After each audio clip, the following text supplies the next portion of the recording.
ദൈവത്തിന്റെ അതിപരിശുദ്ധമായ നാമം ഈ പുലരിയിലും വാഴ്ത്തപ്പെടുമാറാകട്ടെ. തിരുവെഴുത്തിന്റെ മാധുര്യമേറെ ഇഷ്ടപ്പെടുന്ന എന്റെ സഹോദരങ്ങളെ, ക്രിസ്തുവിന്റെ സ്നേഹത്തിൽ വന്ദനം ചെയ്യുന്നു. ഇന്ന് പുലരിയിൽ നമുക്ക് വിശുദ്ധ മത്തായി എഴുതിയ സുവിശേഷം 13-ാം അധ്യായം 44-ാമത്തെ വാക്യം വായിച്ചുകൊണ്ട് തിരുവചന ധ്യാനത്തിനായിട്ട് അല്പസമയം ചെലവഴിക്കാം. സ്വർഗരാജ്യം വയലിൽ ഒളിപ്പിച്ചു വെച്ച നിധിയോട് സദൃശ്യം. അത് ഒരു മനുഷ്യൻ കണ്ടു, മറച്ചിട്ടു, സന്തോഷത്താൽ ചെന്ന് തനിക്കുള്ളതൊക്കെ വിറ്റ് ആ വയൽ വാങ്ങി. നമ്മൾ ഈ അധ്യായം പഠിക്കുമ്പോൾ കർത്താവ് സ്വർഗരാജ്യത്തോട് ചേർത്ത് ഉപമിക്കുന്ന 7 കാര്യങ്ങൾ കാണാം. 1, നല്ല വിത്ത് വിതയ്ക്കുന്നവന്റെ ഉപമ. 2, നല്ല വിത്തിന്റെ ഇടയിൽ കള വിതയ്ക്കുന്നവന്റെ ഉപമ. 3, കടുകുമണിയുടെ ഉപമ. 4, പുളിച്ച മാവിന്റെ ഉപമ. 5, വയലിൽ ഒളിച്ചു വെച്ച മുത്തിന്റെ ഉപമ. 6, നല്ല മുത്തന്വേഷിക്കുന്ന വ്യാപാരിയുടെ ഉപമ. 7, എല്ലാവിധ മത്സ്യവും പിടിക്കുന്ന വലയുടെ ഉപമ. ഇങ്ങനെ 7 ഉപമകൾ. 7 പ്രസംഗങ്ങളാ. അതിൽ 5-ാമത്തെ ഉപമയാ നമ്മുടെ ചിന്തയ്ക്ക് വിഷയമാകുന്നത്. സ്വർഗരാജ്യം വയലിൽ ഒളിപ്പിച്ചു വെച്ച നിധിയോട് സദൃശ്യം. ലോകം വില കൽപ്പിക്കാത്തൊരു വയലിൽ വിലമതിക്കാനാവാത്ത നിധിയുണ്ടെന്ന് മനസ്സിലാക്കിയ മനുഷ്യൻ തനിക്കുള്ളതെല്ലാം വിറ്റ് നിധി മറഞ്ഞിരിക്കുന്ന വയൽ വാങ്ങുന്നു. വാങ്ങുന്നതും നിലമാണെങ്കിലും വയലാണെങ്കിലും താൻ വില കൊടുക്കുന്നത് മറഞ്ഞിരിക്കുന്ന നിധിക്കാണ്. മറഞ്ഞിരിക്കുന്ന നിധി കാണാത്തവൻ പറയും, ഇത് പാഴ്നിലമാ. ലോകം പരിഹസിച്ച് കാണും, മഠയനെന്ന് പറഞ്ഞു കാണും. എല്ലാം നഷ്ടമാക്കിയാണല്ലോ ഒന്നിനും കൊള്ളാത്ത നിലം വാങ്ങിയതെന്ന് പുച്ഛിച്ചു കാണും. എന്നാൽ മറ്റുള്ളവർ ആക്ഷേപിക്കുമ്പോഴും പരിഹസിക്കുമ്പോഴും അവന്റെ മുഖം വാടുന്നില്ല. കാരണം ലോകക്കാർ കാണാത്ത നിധി ഈ വയലിൽ മറഞ്ഞിരിക്കുന്നത് അവൻ കണ്ടതാ. ദൈവത്തിന് സ്തോത്രം. ദർശനമില്ലാത്തവൻ വിളമൊന്നുമില്ല എന്ന് പറഞ്ഞ് വിളവില്ലാത്ത ഫലമില്ലാത്ത വയലെന്ന് കണ്ട് പാഴ്നിലമെന്ന് പറഞ്ഞാക്ഷേപിക്കുമ്പോൾ ദർശനമുള്ളവൻ വയലിൽ മറഞ്ഞിരിക്കുന്ന നിധി കണ്ട് ഏറ്റവും ശ്രേഷ്ഠമെന്ന് പറയുന്നു. പ്രിയരെ, ഇവിടെ കർത്താവ് പറഞ്ഞിരിക്കുന്ന വയൽ പുതിയ നിയമസഭയ്ക്ക് നിഴലാണ്. സഭയാകുന്ന വയലിൽ മറഞ്ഞിരിക്കുന്ന നിധി നമ്മുടെ രക്ഷാനായകനായ ക്രിസ്തുവാണ്. നിത്യാനന്ദം പ്രദാനം ചെയ്യുന്ന സ്വർഗത്തിന്റെ ദർശനം. സ്വത്രം. നിധി മറഞ്ഞിരിക്കുന്ന പുതിയ നിയമസഭയാകുന്ന വയലിന് ലോകം വില കൽപ്പിക്കുന്നില്ല. നമ്മുടെ കർത്താവ് ഈ ഭൂമിയിൽ വന്നപ്പോഴും ലോകരവന് വിലയില്ലല്ലോ. വിലയില്ലാത്തവനായിട്ടാണല്ലോ കണ്ടത്. വിലയില്ലാത്ത പാഴ്നിലമായിട്ടല്ലേ കണ്ടത്. ഒരിക്കൽ ഫിലിപ്പോസ് ചെന്ന് നഥനയേലിനോട് പറഞ്ഞു, ഞാൻ ക്രിസ്തുവിനെ കണ്ടു, അവൻ നസറത്തുകാരനാ. യോഹന്നാൻ 1:45 എന്തായിരുന്നു നഥനയേലിന്റെ മറുപടി? അവൻ എന്താ പറഞ്ഞത്? നസറത്തിൽ നിന്ന് വല്ല നന്മയും വരുമോ? ഒരു നന്മയും വരാൻ സാധ്യതയില്ലാത്ത സ്ഥലമാ നസ്രത്ത്. അവിടെ വസിക്കുന്നവനും വിലയില്ലാത്തവനാ, ഗുണമില്ലാത്തവനാ. മക്കളെ, ലോകം നിന്നെ നോക്കി വിലയില്ലാത്തവരെന്ന് പറഞ്ഞേക്കാം. നിന്റെ മക്കൾ ഗുണമില്ലാത്തവരെന്ന് പറഞ്ഞേക്കാം. നിന്റെ കുടുംബത്തെ നോക്കി ഒരിക്കലും ഗതിപിടിക്കാത്തവരെന്ന് പറഞ്ഞേക്കാം. ഒന്നിനും കൊള്ളാത്ത പാഴ്നിലമെന്ന് ലോകം വിധിക്കുമ്പോൾ, ഒരു നന്മയും വരാൻ സാധ്യതയില്ലെന്ന് വിധിക്കുമ്പോൾ, ലോകത്തിലെ ഏറ്റവും വലിയ നന്മ നസ്രത്തിൽ നിന്ന് വിളിച്ചു വരുത്തിയ ക്രിസ്തു നിന്നെ എല്ലാവർക്കും പ്രയോജനമുള്ള ാക്കി മാറ്റും. സ്തോത്രം. കുഞ്ഞെ, മനുഷ്യനെഴുതിയ വിധി തിരുത്തി എഴുതുന്ന ദൈവത്തെയാ നീ സേവിക്കുന്നത്. നമുക്കറിയാം, സഹോദരന്മാർ യോസഫിനെ ഒന്നിനും കൊള്ളാത്തവനെന്ന് വിധി എഴുതി. ദൈവവനെ മന്ത്രിയാക്കാൻ കൊള്ളാമെന്ന് വിധി തിരുത്തി എഴുതി. ദാവീദിനെ ഒന്നിനും കൊള്ളാത്തവനെന്ന് എല്ലാവരും വിധി എഴുതി. അവനെ രാജാവാക്കാൻ കൊള്ളാമെന്ന് ദൈവം വിധി തിരുത്തി എഴുതി. മത്സ്യത്തൊഴിലാളികളായ ശിഷ്യന്മാരെ ഒന്നിനും കൊള്ളത്തിലെന്ന് ലോകം വിധി എഴുതി. അവരെ ഭൂലോകത്തെ ഇളക്കി മറിക്കാൻ കൊള്ളാവുന്നവരെന്ന് ദൈവം വിധി തിരുത്തി എഴുതി. മക്കളെ, നിന്നെ ഒന്നിനും കൊള്ളാത്തവരെന്ന് മറ്റുള്ളവർ വിധി എഴുതുമ്പോൾ, എല്ലാത്തിനും കൊള്ളാവുന്നവരെന്ന് നിന്റെ വിധിയെ തിരുത്തി എഴുതുന്നവനാ ജീവനെ തന്നതിനെ സ്നേഹിച്ചുകൊണ്ടിരിക്കുന്ന ക്രിസ്തു. സ്തോത്രം. ഒരിക്കലും നടക്കത്തില്ല. നിന്റെ നാട്ടുകാർ പറയുന്നു, കൂട്ടുകാരും വീട്ടുകാരും പറയുന്നു നടക്കത്തില്ല. ഇതിനൊരു പരിഹാരമില്ലെന്ന് കൂടിയിരുന്ന് ആരാധിക്കുന്നവരും പറയുന്നു. ഇത് നടക്കാൻ വഴിയില്ലെന്ന് നിന്റെ മനസ്സുപോലും പറയുന്നു. ഇത് നടക്കത്തില്ലെന്ന് പിശാചും തറപ്പിച്ചു പറയുന്നു. എന്നാൽ ഒരിക്കലും നടക്കത്തില്ലെന്ന് വിധി എഴുതിയതിനെ നടത്തുവാൻ ശക്തരായ ദൈവത്തെയാ നീ ആരാധിക്കുന്നത്. യേശുവിന്റെ നാമത്തിൽ വിശ്വസിക്കുന്നവരുടെ ജീവിതത്തിൽ അങ്ങനെ സംഭവിക്കുന്നത് ഓർത്ത് ഞാൻ കർത്താവിനെ സ്തുതിക്കുന്നു. ഒരു നന്മയും വരാനിടയില്ലാത്ത പാഴ്നിലമെന്ന നഥനയിൽ യേശുവിന് വിലയിട്ടത്. സ്തോത്രം. ഇനി നമുക്ക് അതേ സ്വന്തക്കാരായ ആൾക്കാർ, ഹല്ലേലൂയ. യേശുവിന് വിലയിട്ടതൊന്ന് പരിശോധിക്കാം. മത്തായി 13 53 മുതൽ വായിക്കണം. തന്റെ പിതൃനഗരത്തിലുള്ളവർ അവനിട്ട വിലയാ തച്ചന്റെ മകൻ. അത്രേ ഉള്ളൂ, അതിനപ്പുറം ഒന്നുമില്ല. നമുക്ക് നന്നായിട്ടറിയാമല്ലോ, നമ്മുടെ വീട്ടിൽ പണ്ട് കോഴിക്കൂട് പണിയാൻ വന്ന തച്ചന്റെ കൊച്ചന. ഇവന്റെ അമ്മയെ നമുക്കറിയാമല്ലോ, അവരുടെ നിലവാരം നമുക്കറിയാമല്ലോ. സഹോദരന്മാരെ ഓരോരുത്തരെയും നമുക്കറിയാം. പെങ്ങന്മാരുടെ കാര്യം പറയണോ, അവരെ അറിയാം. ഒത്തിരി പോക്കി പറയാനൊന്നുമില്ല, പ്രശംസിക്കാനൊന്നുമില്ല. വെറും തച്ചന്റെ മകൻ, അത്രേ ഉള്ളൂ. സ്തോത്രം. ഒരു വിശേഷതയും അവകാശപ്പെടാനില്ലാത്ത സാധാരണക്കാരൻ, വെറും പാഴ്നിലം.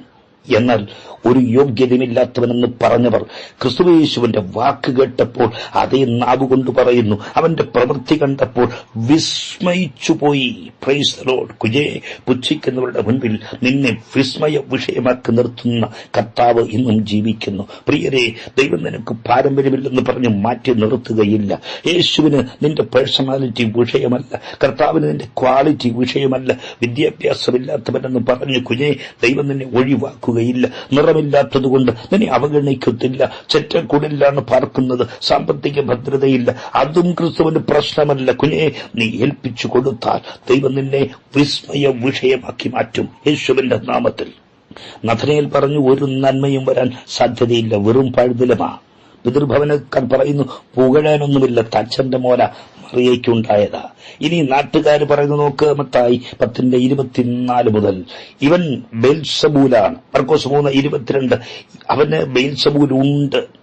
ബെൽസബൂൽ എന്താ? ഈച്ചയുടെ രാജാവാ ബെൽസബൂൽ. ഭൂതങ്ങളുടെ തലവനെന്നും പറയും. സാക്ഷാൽ ദൈവത്തിനെ വിളിച്ചതാ ഈ ഈച്ചകളുടെ രാജാവ്. ശ്രദ്ധിച്ചട്ടെ, മനുഷ്യരേശുവിനെ ഭൂതങ്ങളുടെ തലവൻ ബെൽസബൂൽ, ഭൂതങ്ങളുടെ തലവനെന്ന് വിളിച്ചപ്പോൾ സാക്ഷാൽ ഭൂതം അവനെ വിളിക്കുന്നു അത്യുന്നതന്റെ പുത്രൻ. Praise the lord. മഹാപുരോഹിതന്മാരും പരീശന്മാരുമൊക്കെ യേശുവിനെ വിളിച്ചതെങ്ങനെയാ? യേശുവിനൊട്ട വില എങ്ങനെയാ? മത്തായി 27:63. മത്തായി 27:63. യജമാനനെ, ആ ചതിയൻ ജീവനോടിരിക്കുമ്പോൾ 3 നാൾ കഴിഞ്ഞ് ഉയർത്തെഴുന്നേൽക്കുമെന്ന് പറഞ്ഞത് ഞങ്ങൾക്ക് ഓർമ്മ വരുന്നു. അതുകൊണ്ട് അവൻ കല്ലറയ്ക്ക് കാവൽ വയ്ക്കണം. ദൈവത്തിന് സ്തോത്രം. ഹല്ലേലൂയ. കേവലം ഒരു പ്രവിശ്യയുടെ അധികാരിയായ ഗവർണറായ പീലാത്തോസിനെ അവർ വിളിക്കുന്നു യജമാനനെ. എന്നാൽ സകലവും സൃഷ്ടി ചെയ്ത ദൈവപുത്രനെ, സകലത്തെയും ഭരിക്കുന്ന ദൈവപുത്രനെ വിളിക്കുന്നു ചതിയൻ. സ്തോത്രം. യോഗ്യതയില്ലാത്തവനെ കുമ്പിട്ട് നമസ്കരിക്കുന്നു, സർവഥാ യോഗ്യനായവനെ ചതിയനെന്ന് വിളിച്ച് ആക്ഷേപിക്കുന്നു. ഇന്ന് നമ്മുടെ നാട്ടിലും ഇത് സർവ്വസാധാരണമായി കാണാം. യാതൊരു യോഗ്യതയുമില്ലാത്ത ക്ഷണികനായ മനുഷ്യന്റെ മുൻപിൽ ശാസ്ത്രപടുക്കളായ വ്യക്തികൾ പോലും നെടുമ്പാട് വീണ് കിടന്നു കുമ്പിടുന്നു. ചിലർ അല്ലെങ്കിൽ അവരുടെ കാലിൽ ചുംബിക്കുന്നു. അതേസമയം ആരാധനയ്ക്ക് യോഗ്യനായ ക്രിസ്തുവിനെ പരിഹസിക്കുന്നു. എന്റെ പ്രിയപ്പെട്ടവരെ, ഇങ്ങനെയുള്ള ഈ സാഹചര്യത്തിലും അവൻ യോഗ്യനായ ക്രിസ്തുവിനെ ആരാധിക്കാൻ ഭാഗ്യം ലഭിച്ച ദൈവകുഞ്ഞുങ്ങൾക്കായി ഞാൻ സ്തോത്രം ചെയ്യുന്നു. ഹല്ലേലൂയ. പല ഭാഷകളിൽ പ്രാവീണ്യമുള്ളവർ, ഒരു ഭാഷയിലും പ്രാവീണ്യമില്ലാത്ത, നന്നായിട്ട് 4 വാക്ക് പറയാൻ പോലും കഴിയാത്ത മനുഷ്യന്റെ മുൻപിൽ കുമ്പിട്ട് ആരാധിക്കുമ്പോൾ സത്യദൈവത്തെ ആത്മാവിൽ ആരാധിക്കുന്ന ദൈവകുഞ്ഞുങ്ങളെ, നിങ്ങളുടെ പദവി എത്രയോ ശ്രേഷ്ഠമാ. സ്തോത്രം. കുഞ്ഞെ, നാഥന് മുൾമുടി നൽകിയ ലോകമാ. പരിശുദ്ധനായ ദൈവപുത്രനെ ചതിയനെന്ന് വിളിച്ചെങ്കിൽ അതിൽ കുറഞ്ഞൊന്നും മക്കളെ നമുക്ക് പ്രതീക്ഷിക്കാനില്ല. ദൈവപുത്രനെ ഭൂതമെന്ന് വിളിച്ചെങ്കിൽ അഭിഷിക്തനെ നിന്നെ അതിനപ്പുറം വിളിക്കും. ലോകം നിനക്ക് വില തരില്ലെങ്കിലും നിന്റെ വിലയറിയുന്ന ഒരുവനുണ്ട്. താൻ പറയും, മുഴു ലോകത്തേക്കാൾ നിനക്ക് വിലയുണ്ട്. ആദിമകാല വിശുദ്ധന്മാരെ ലോകമെന്താ വിളിച്ചത്? ഭൂലോകത്തെ കലഹിപ്പിക്കുന്നവർ. പൗലോസിനെ നോക്കി പറഞ്ഞു, ഈ മനുഷ്യനൊരു ബാധയാണ്. സ്തോത്രം. ഇവനൊരു വിടുവായനാ, ഭ്രാന്തന്മാരാ, പഠിപ്പില്ലാത്തവരാ, ഭോഷന്മാരാ. എന്നാൽ ദൈവം അവരെ വിളിക്കുന്നു വീണ്ടെടുക്കപ്പെട്ട വിശുദ്ധന്മാർ, എന്റെ വൃതന്മാർ, ദൈവത്തിന്റെ സ്ഥാനപതികൾ. കുഞ്ഞേ, ലോകം പറയുന്നത് കേട്ടു നീ തളരരുത്. ദൈവം പറയുന്ന വാക്കു കേട്ട് ഇന്ന് പുലരിയിൽ ബലപ്പെടുക യേശുവിന്റെ നാമത്തിൽ. ഇതുവരെയുള്ള നിന്റെ ക്ഷീണമെല്ലാം മാറട്ടെ. ഇതുവരെയുള്ള നിന്റെ മനസ്സിനേറ്റ മുറിവുകൾ ഉണങ്ങട്ടെ. കർത്താവ് നിന്നെ ഏറ്റവും ശ്രേഷ്ഠനായി, മാന്യനായി, വിലയേറിയവനായി കണക്കിടുന്നു. ദൈവത്തിന് സ്തോത്രം. ഒരുമിച്ചിരുന്ന് ഭക്ഷണം കഴിച്ചവൻ, 3.5 കൊല്ലം ഒപ്പം നടന്നവൻ, അത്ഭുതങ്ങളും അടയാളങ്ങളും കണ്ടവനാ യൂദ, അവൻ യേശുവിനിട്ട വില നമുക്കറിയാം. 30 വെള്ളിക്കാശ്, വെറും പാഴ്നിലത്തിന്റെ വില. സ്തോത്രം. മത്തായി 27 അധ്യായത്തിന്റെ 3 മുതൽ വായിക്കുമ്പോൾ നാം അവിടെ കാണുന്നു, അവൻ കുറ്റബോധമുണ്ടായി യൂദ ഈ 30 വെള്ളിക്കാശുമായി പള്ളിയിൽ ചെന്ന് പണം ആലയത്തിൽ എറിഞ്ഞുകളഞ്ഞു. എന്നിട്ട് ഞാൻ കുറ്റമില്ലാത്ത രക്തത്തെ കാണിച്ചു കൊടുത്തു എന്ന് പറഞ്ഞ് പുരോഹിതന്മാരുടെ മുൻപിൽ പാപമേറ്റു പറഞ്ഞു. പക്ഷേ മനഃശാന്തി കിട്ടിയില്ല. ഒരു മുഴം കയറിൽ ജീവിതം അവസാനിപ്പിച്ചു. യൂദയെ, നിനക്ക് പറ്റിയ തെറ്റ് യേശുവിനോട് പറഞ്ഞിരുന്നെങ്കിൽ അവൻ ക്ഷമിക്കുമായിരുന്നു. തന്നെ തള്ളിപ്പറഞ്ഞ പത്രോസിനോട് അവൻ ക്ഷമിച്ചവരല്ലേ?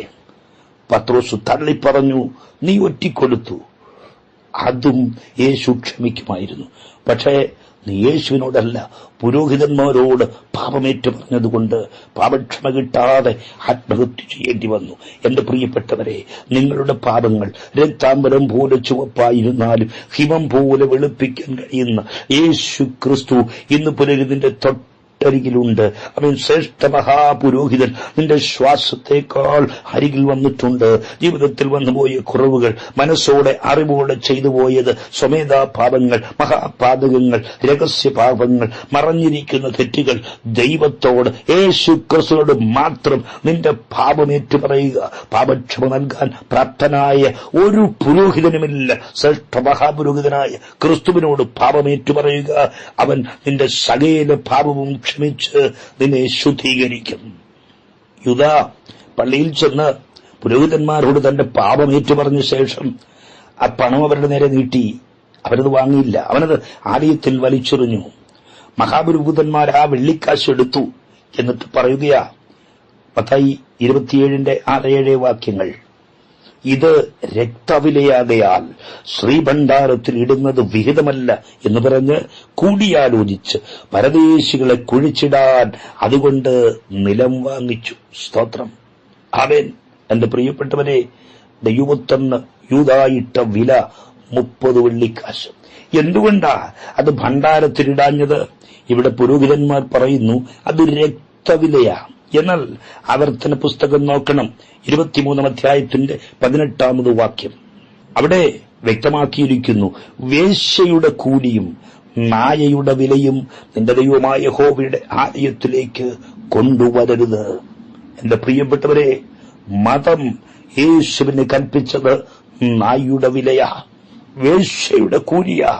അതിനപ്പുറമൊന്നും ആമേൻ ഹല്ലേലൂയ ദൈവവൈതലേ നിനക്കും ഈ ലോകം വില കൽപ്പിക്കത്തില്ല. ഈ പണം കൊണ്ട്, ഈ 30 വെള്ളിക്കാശ് കൊണ്ട് അവർ പരദേശികളെ കുഴിച്ചിടാൻ ഒരു നിലം വാങ്ങി. അതിന് രക്തനിലം അക്കൽദാമ എന്ന് പേർ പറഞ്ഞു വരുന്നു. മക്കളെ ശ്രദ്ധിച്ചാട്ട്, നമ്മുടെ അരുമനാഥനായ ക്രിസ്തുയേശുവിനെ ശിക്ഷയ്ക്കു വിധിച്ചപ്പോൾ ഒരു ബറബാസിന് മോചനം കിട്ടി. സ്തോത്രം. യൂദായ്ക്ക് 30 വെള്ളിക്കാശ് കിട്ടി. പടയാളികൾക്ക് അവന്റെ അങ്കി കിട്ടി. ഇവിടെ നോക്കൂ, പരദേശിക്ക് ഒരു സെമിത്തേരി കിട്ടി.